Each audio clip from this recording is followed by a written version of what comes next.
Hello my dear students, आज मैं आपको 12th क्लास का एक प्यारा सा चैप्टर स्टार्ट करने जा रहा हूं जिसका नाम है electrochemistry.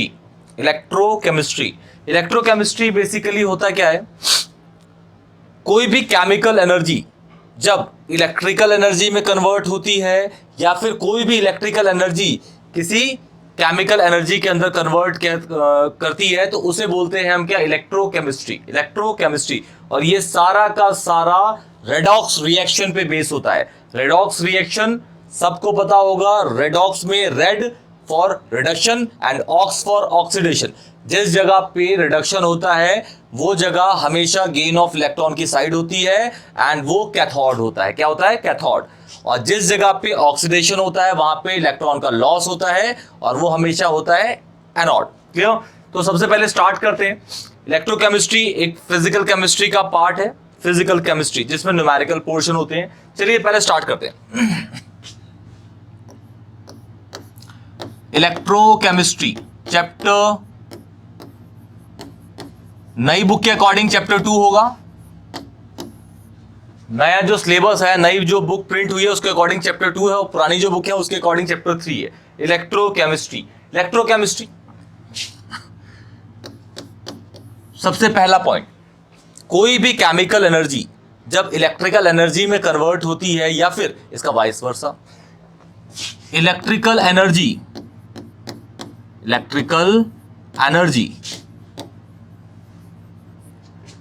Converts into chemical energy. लिखना स्टार्ट करो बेटा। केमिकल एनर्जी या फिर कोई भी chemical energy converts into electrical energy,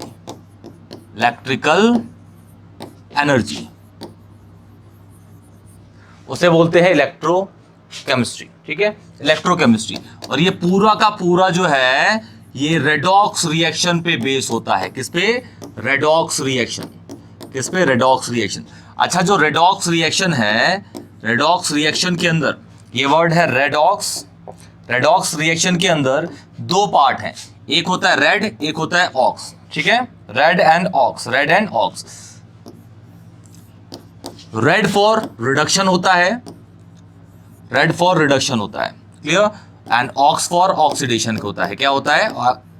oxidation. जिस जगह पे रिडक्शन होगा, इसको पहले आपने 11th क्लास में पढ़ाई होगा रेडॉक्स रिएक्शन में। ठीक, जिस जगह पे रिडक्शन होगा वो वहां पे हमेशा इलेक्ट्रॉन का गेन होता है, गेन ऑफ इलेक्ट्रॉन। क्या होता है? इलेक्ट्रॉन का गेन। और वो हमेशा कैसी जगह होती है? कैथोड की। कौन सी जगह होती है भाई? कैथोड की। जिस जगह पे आपका ऑक्सीडेशन है उस जगह पे इलेक्ट्रॉन का लॉस होता है, लॉस ऑफ इलेक्ट्रॉन। और वो जगह हमेशा एनोड होती है। कौन सी होती है? एनोड की रिएक्शन। क्लियर? ठीक है। और साथ में ये फिजिकल केमिस्ट्री की ब्रांच है, ये पूरा आपका इलेक्ट्रोकेमिस्ट्री है। ठीक है, सबसे पहले बताऊंगा इसके अंदर आपके इंपॉर्टेंट टॉपिक्स कौन कौन से हैं, उसके बाद हम स्टार्ट करेंगे। ठीक है, फिजिकल केमिस्ट्री की ब्रांच है, फिजिकल केमिस्ट्री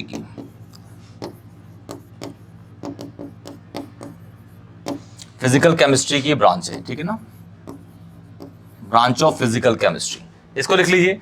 इसके बाद लिखवाता हूं इसमें इंपॉर्टेंट टॉपिक कौन कौन से हैं जो हमें कवर करने हैं। ठीक है, और ऐसे कौन से टॉपिक हैं जो बहुत ज्यादा पूछे जाते हैं। ठीक है, इंपॉर्टेंट टॉपिक। अच्छा, जो बोर्ड के एग्जाम हुए, जो इसका रिजल्ट आया है 2023 में, 2023 में, बच्चों के सबसे ज्यादा मार्क्स कटे इलेक्ट्रोकेमिस्ट्री में। सबसे ज्यादा इलेक्ट्रोकेमिस्ट्री में कटा है मार्क्स उसका। ठीक है, इलेक्ट्रोलिटिक पोर्शन जो था उसमें कटा है, इलेक्ट्रोलिसिस वाला। तो सबसे पहले मैं टॉपिक लिखता हूं, ये बेसिकली इलेक्ट्रोकेमिस्ट्री है। क्लियर?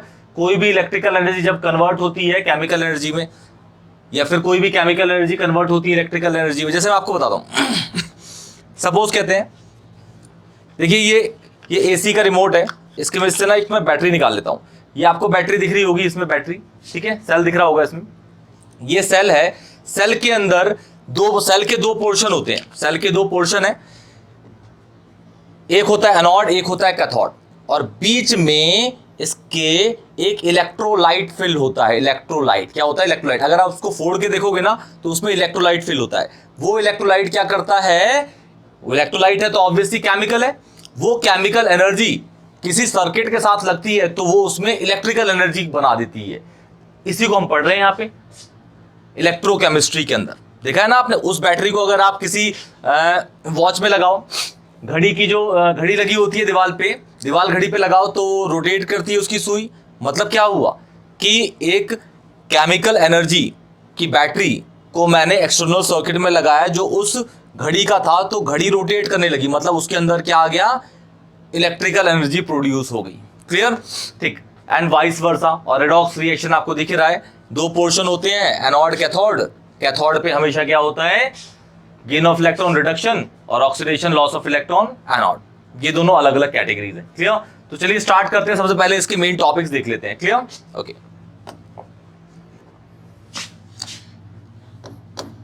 जो हमें पढ़ने हैं टॉपिक्स ऐसे लिख लेते हैं पहले। Important topics of electrochemistry. Important topics of electrochemistry. सबसे पहला जो टॉपिक हमें कवर करना है, हमें दो चीजों को देखना है। एक मेटालिक सॉलिड को देखना है किसके साथ? टेम्परेचर के इंक्रीज डिक्रीज के साथ। मेटालिक सॉलिड और एक इलेक्ट्रोलिटिक सॉल्यूशन। मेटालिक सॉलिड और इलेक्ट्रोलिटिक सॉल्यूशन को हमें टेम्परेचर के साथ जज करना है कि भाई टेम्परेचर बढ़ाऊंगा तो उसमें कंडक्टिविटी घटती है या बढ़ती है। कंडक्टिविटी दो तरीके की हो जाएंगी भाई। एक हो जाएगी आपकी इलेक्ट्रिकल, एक हीट वाली। यहां पे मैं इलेक्ट्रिकल कंडक्टिविटी की बात कर रहा हूं। हीट कंडक्टिविटी को हमने थर्मोडायनामिक्स 11th क्लास से पढ़ लिया है, उसको हम यहां नहीं पढ़ेंगे। क्लियर है? इलेक्ट्रिकल कंडक्टिविटी की बात करूंगा मैं। तो कंडक्टिविटी ऑफ मेटालिक सॉलिड लिखना स्टार्ट करिए बेटा जी। ये टॉपिक इंपॉर्टेंट है जो कवर करने हैं आपको। इलेक्ट्रोकेमिस्ट्री में मार्क्स नहीं कटेंगे, ये टॉपिक्स कवर कर लीजिएगा। Conductivity of metallic solid and electrolytic solution. Electrolytic solution with respect to WRT, with respect to temperature. किसके साथ? टेम्परेचर के रेस्पेक्ट में। किसके? टेम्परेचर के रेस्पेक्ट में। दूसरा कंडक्टिविटी ऑफ, ये पहला। उसके बाद हमें पढ़ना है कंडक्टिविटी। ये तो हम देख लेंगे भाई कंडक्टिविटी टेम्परेचर के साथ कैसे वेरी करती है, इंक्रीज डिक्रीज करती है। उसके बाद हम कैलकुलेशन पढ़ेंगे, न्यूमेरिकल्स पढ़ेंगे डेफिनेशन के साथ बैटरी में। ठीक है? Conductivity and molar conductivity symbols उसी टाइम पे पढ़ा दिए जाएंगे आपको। And molar conductivity and molar conductivity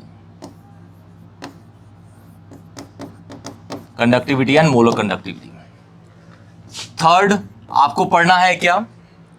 third आपको पढ़ना है इसके अंदर dilution of electrolyte.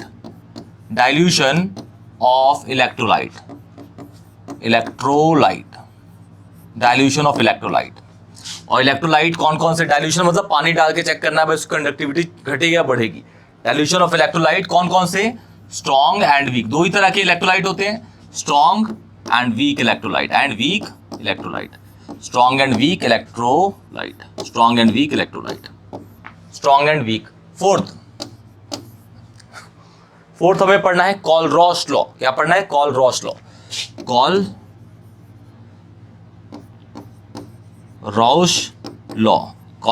Law of independent migration of ion. Independent migration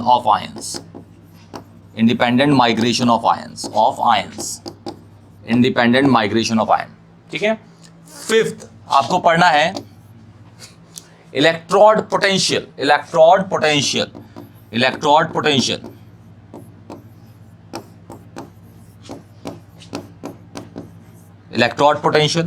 and साथ में standard electrode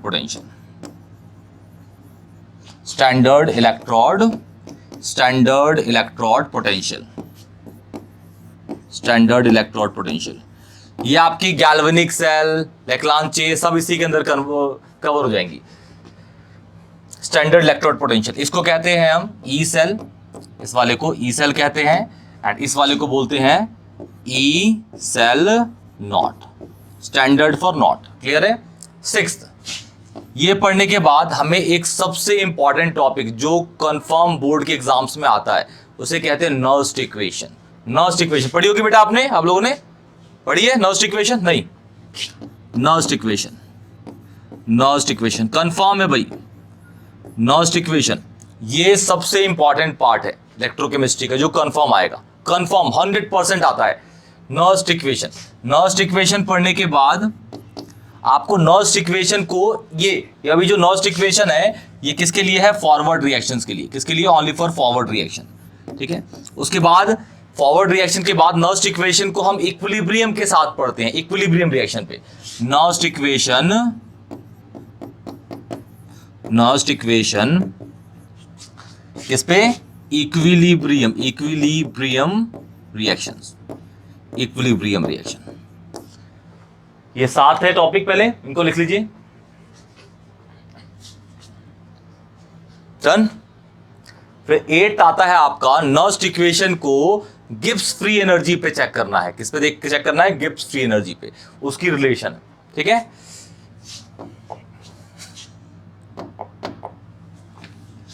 8 Nernst equation and Gibbs free energy, Gibbs free energy, Gibbs free energy. ठीक है, ये ठीक है। इसके बाद आपका 9th जो है, 9th आता है आपका Faraday's law, Faraday's law, Faraday's law, Faraday's law. Faraday's में 2 हैं, ए एंड बी। पहला है आपका first law of Faraday, first law of Faraday, first law of Faraday. फिर second law of Faraday, Michael Faraday. Faraday क्या कहते हैं? जैसे हर चीज की ना इक्वेशन है, ये लॉ क्या बताता है? जैसे ओम्स लॉ क्या बताता था आपको कि अगर आपको करंट पता है तो आप पोटेंशियल डिफरेंस निकाल सकते हो, पोटेंशियल डिफरेंस पता है तो करंट निकाल सकते हो। इक्वेशन लॉ यही बता रहे थे। फैराडे बताते हैं कि अगर आपको किसी भी एक सेल के अंदर अगर आपको ये पता है भाई इस इलेक्ट्रोड का इतना मास है, तो आप ये बता दोगे उस पर कितना चार्ज फ्लो कर रहा था।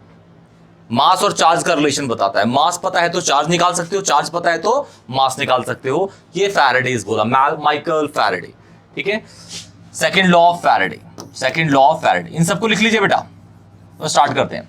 सेकंड, 10th बैटरीज, जिसको हम सेल कहते हैं, बैटरीज, बैटरीज, बैटरीज, बैटरीज। ठीक है, बैटरीज आपको 2 पढ़नी है इसके अंदर, पहला और दूसरा।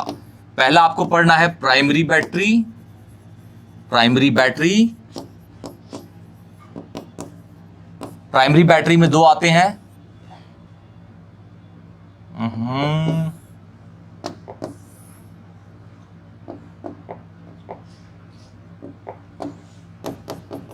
पहला आता है ड्राई सेल, दूसरा आता है mercury cell, mercury cell, mercury cell. Second है आपका सेकेंडरी बैटरी, सेकेंडरी बैटरी।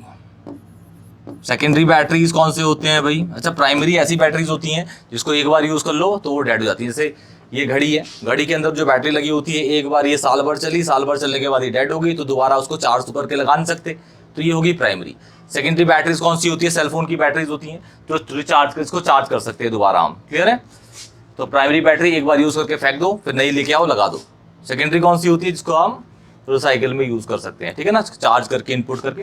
ठीक, इसके जो एग्जाम्पल हैं, ओ सॉरी, जो पढ़ने हैं, ये पढ़ने हैं पूरे, सारा में पढ़ना, ड्राई सेल के एग्जाम्पल्स, रिएक्शंस, डायग्राम सब पढ़ने हैं। इसमें lead storage battery, lead storage, storage battery, lead storage battery.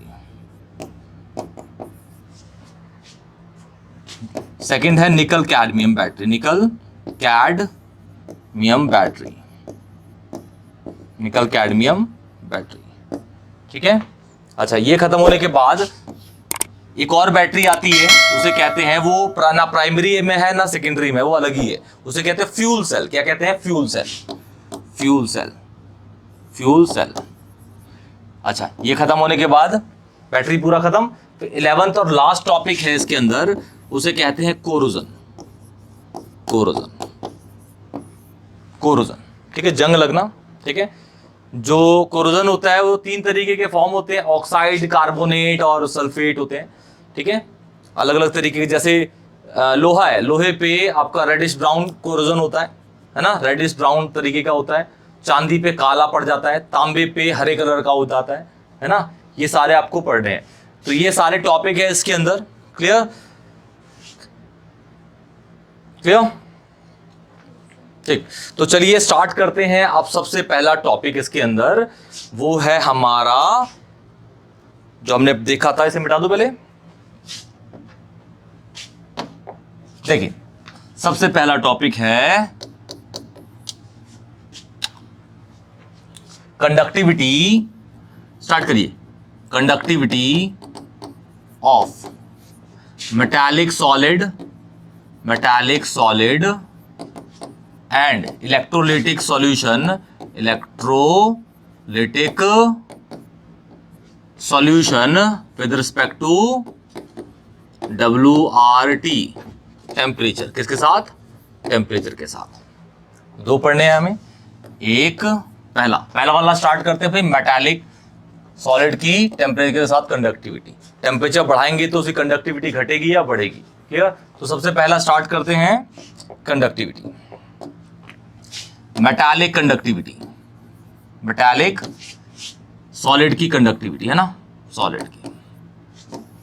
आपको पता है कि भाई एक सपोज आयरन का टुकड़ा ले लेते हैं। आयरन का टुकड़ा इस तरीके का होगा, छोटा सा, और भाई जो आयरन का टुकड़ा एक मेटल है, तो मेटल में जो इलेक्ट्रॉन्स होंगे वो टाइटली पैक होंगे एक दूसरे से। सही है, यही कॉन्सेप्ट है सॉलिड का, हमने यही पढ़ा हुआ बचपन से। क्लियर? ठीक, ये बना देते हैं इलेक्ट्रॉन्स। क्या होंगे ये? इलेक्ट्रॉन्स। और इसको अभी मैं किस पे देख रहा हूं? इसको मैं देख रहा हूं 25 डिग्री टेम्परेचर, जो हमारा रूम टेम्परेचर होता है। रूम टेम्परेचर कितना होता है? 25 डिग्री सेल्सियस या फिर 298 केल्विन, यही होता है ना। ठीक है, जो टेम्परेचर है हमारा वो है 25 डिग्री सेल्सियस, या फिर इसको केल्विन में कन्वर्ट कर देंगे तो 298 केल्विन। क्लियर? ठीक। अब देखो, ये इलेक्ट्रॉन एक दूसरे से क्या है? जुड़े हुए हैं। पहले सुनो बेटा, अब मैं क्या करता हूं, एक तार लेता हूं, तार में करंट है, उस करंट को मैं इधर से इस जगह से लगा देता हूं, और इधर मैं अपना हाथ लगाता हूं, तो क्या मुझे करंट फील होगा? हाँ होगा, क्योंकि वो जो करंट है वो ये जो इलेक्ट्रॉन उसे ले लेगा और उसे पूरे मेटल के अंदर फ्लो करा देगा, क्योंकि ये सारे एक दूसरे से जुड़े हुए हैं। क्या है? जुड़े हुए हैं। ठीक है, अभी इस तरीके से इसको देखते हैं। ठीक है, मतलब इस जगह पे इलेक्ट्रॉन और इलेक्ट्रॉन के बीच में दूरी थी ही नहीं। अच्छा, जो डिस्टेंस है वो अलग अलग तरीके की चीजें होती हैं। जैसे यहाँ इलेक्ट्रॉन और इलेक्ट्रॉन के बीच में जो डिस्टेंस है वो 0 है, तो यहाँ बोलेंगे इलेक्ट्रॉन और इलेक्ट्रॉन के बीच के डिस्टेंस को बोलते हैं इंटर इलेक्ट्रॉनिक डिस्टेंस। एटम और एटम के बीच के इलेक्ट्रॉन के डिस्टेंस को बोलते हैं इंटर एटॉमिक डिस्टेंस। मॉलिक्यूल और मॉलिक्यूल के डिस्टेंस को बीच के बोलते हैं इंटर मॉलिक्यूलर डिस्टेंस। तो हम यहाँ पे जो वर्ड यूज करेंगे वो यूज करेंगे इंटर इलेक्ट्रॉनिक डिस्टेंस, क्योंकि बात किसकी कर रहे हैं हम? इलेक्ट्रॉन की। क्लियर है? ठीक है। अभी यहाँ पे कंडक्टिविटी ठीक ठाक थी, समझ गए ना? ठीक ठाक थी। अच्छा, अब मैं क्या करता हूं, यहां पे टेम्परेचर रेज करता हूं, टेम्परेचर रेज कर देता हूं। टेम्परेचर मैंने बढ़ा दिया। जैसे ही मैंने टेम्परेचर बढ़ाया बेटा, ठीक है, टेम्परेचर सपोज कहता हूं मैंने कर दिया 80 डिग्री, मान लेते हैं 80 degree.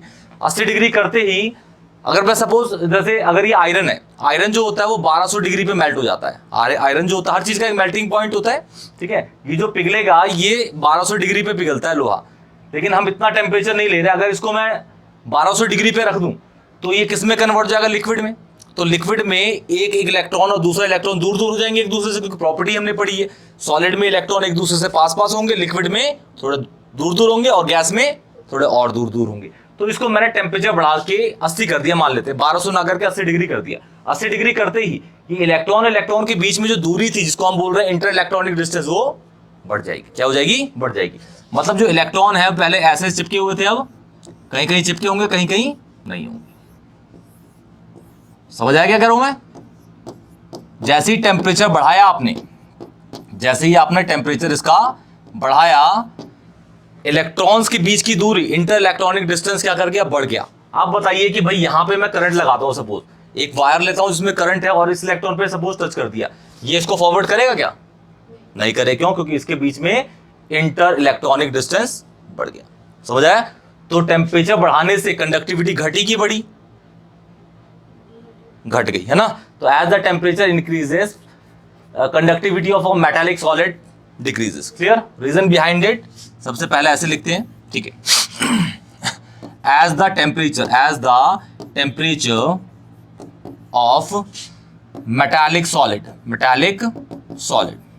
As the temperature of metallic solid increases, increase करा, ये इंक्रीज लिखा हुआ है, ठीक है। ठीक, क्या हुआ भाई? इंटर इलेक्ट्रॉनिक डिस्टेंस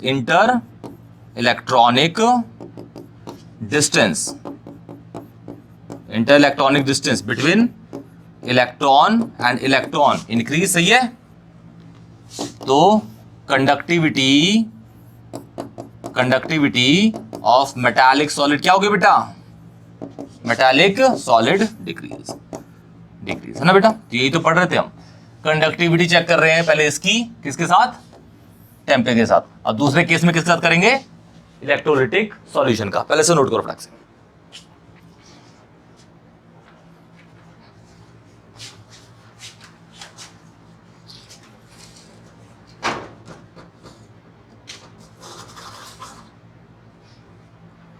फर्स्ट,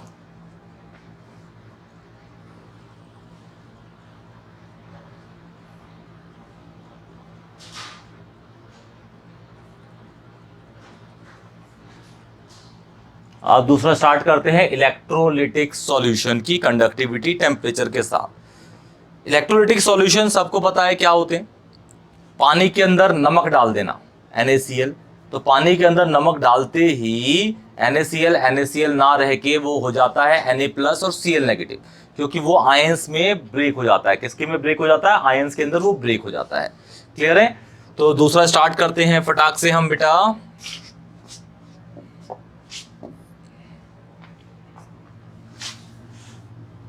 किसके साथ करना है बेटा जी?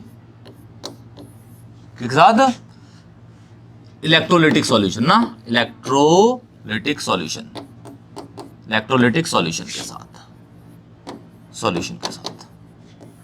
सपोज मैं कहता हूं बेटा ये मेरे पास एक बीकर है, ध्यान सुनना, ये मेरे पास एक बीकर है। बीकर में मैंने पानी डाल दिया। क्या डाल दिया? पानी। और यहां पे बीकर में पानी डालने के बाद फिर मैंने NaCl डाला, तो वो NaCl नहीं रहेगा, वो किस में कन्वर्ट हो जाएगा? Na+ और Cl नेगेटिव। तो यहां बना देता हूं Na+, ये बना देता हूं Cl नेगेटिव, ये बना देता हूं Na का प्लस, ये बना देता हूं Cl का नेगेटिव, ये बनाता हूं Na का प्लस, ये बना देता हूं Cl का नेगेटिव। ये इस तरीके से है भी नॉर्मली है। और ये किस टेम्परेचर पे है? रूम टेम्परेचर पे देख लेते हैं। इसका टेम्परेचर कितना है? 25 डिग्री। कितना है बेटा? 25 डिग्री, मतलब 298 केल्विन। सही है? ठीक। अच्छा, सपोज मैं कहता हूं कि भाई मेरे पास एक पानी का ग्लास है, इसमें नमक है, और पानी का ग्लास है और इसमें नमक है। पानी के ग्लास में नमक है तो, और इसको मैंने 25 डिग्री पे रख रखा है, मतलब एडिशनली हीट नहीं प्रोवाइड कर रहा, जो है वो रूम टेम्परेचर पे है। तो इसके जो मॉलिक्यूल्स होंगे वो मूव करेंगे, हल्का फुल्का तो मूव करते ही हैं, हल्का फुल्का तो मूव करेंगे ही, ठीक है। मतलब वहां पे अभी कंडक्टिविटी होगी, और जो भी होगी वो किस वजह से? उसके हल्के फुल्के मूवमेंट की वजह से है। क्लियर है? ठीक। लेकिन जैसे ही मैं टेम्परेचर क्या कर देता हूं? रेज कर देता हूं, ठीक है। जैसे ही टेम्परेचर रेज कर दूंगा, पहले कितने पे था ये? 25 पे। अब टेम्परेचर बढ़ा के सपोज मैंने कर दिया 100 डिग्री कर दिया। कितना डिग्री? 100 डिग्री, 80 भी कह सकते हैं हम। टेम्परेचर इंक्रीज कर दिया, चलो 80 मान लेते हैं या 100 मान लेते हैं। तो यहाँ पे पहले 25 डिग्री पे थे, उसके बाद अब 100 डिग्री पे है। तो इसमें मॉलिक्यूल्स में जो मूवमेंट होगी वो ज्यादा होगी 100 डिग्री में कि कम होगी? ज्यादा होगी। मतलब टेम्परेचर इंक्रीज करते ही, पहले सुनो बेटा, टेम्परेचर इंक्रीज करते ही इसकी मूवमेंट, मोबिलिटी, मोशन, मूवमेंट, ये क्या कर गई? बढ़ गई। अब मूवमेंट बढ़ गई इसकी, तो Na+ और Cl नेगेटिव, क्योंकि भाई आयंस की तो कोई आंखें हैं नहीं सॉल्यूशन के अंदर। मोबिलिटी बढ़ी तो मॉलिक्यूल इधर उधर रैंडम मोशन में मूव करेगा, और वो एक दूसरे से क्या करेंगे? टकराएंगे। इसका मतलब वहां पे कंडक्टिविटी बढ़ जाएगी। क्या हो जाएगी? बढ़ जाएगी, ठीक है। तो यहां पे ऐसे डाल लेते हैं, ऐसे फ्लो बना लेते हैं। पहले छोटा सा ये बना लिया हमने Na+, ये Cl नेगेटिव, ये Na प्लस, ये Cl नेगेटिव, ये Na प्लस, ये Cl नेगेटिव, ठीक है। ये ऐसे मूव कर रहा है, ये ऐसे मूव कर रहा है, ये ऐसे मूव कर रहा है, ये ऐसे, मतलब यहाँ पे कोलिजन बढ़ गया। यहाँ पे सपोज कह रहा था मैं कि भाई बहुत धीरे मूव कर रहे थे, तो यहाँ पे 1 सेकंड में कोलिजन जो हो रहे थे वो बहुत कम हो रहे थे, लेकिन जैसे ही टेम्परेचर बढ़ाया तो कोलिजन फ्रीक्वेंसी, मतलब 1 सेकंड में नंबर ऑफ कोलिजन वो क्या कर गए, बढ़ गए, तो कंडक्टिविटी भी बढ़ जाएगी। क्या हो जाएगी, बढ़ जाएगी। तो देखिए बेटा, ये है आपका, सबसे पहले स्टार्ट करते हैं क्या क्या हुआ है इसके अंदर, कि as the temperature of electrolytic solution increases, ठीक है। मोबिलिटी या काइनेटिक एनर्जी, मोबिलिटी या फिर K dot E of ions, mobility या फिर kinetic energy of ion also increases, ठीक है, ठीक। तो मोबिलिटी बढ़ी तो 1 सेकंड में टकराने की, मतलब collision frequency also increases, collision frequency of ions,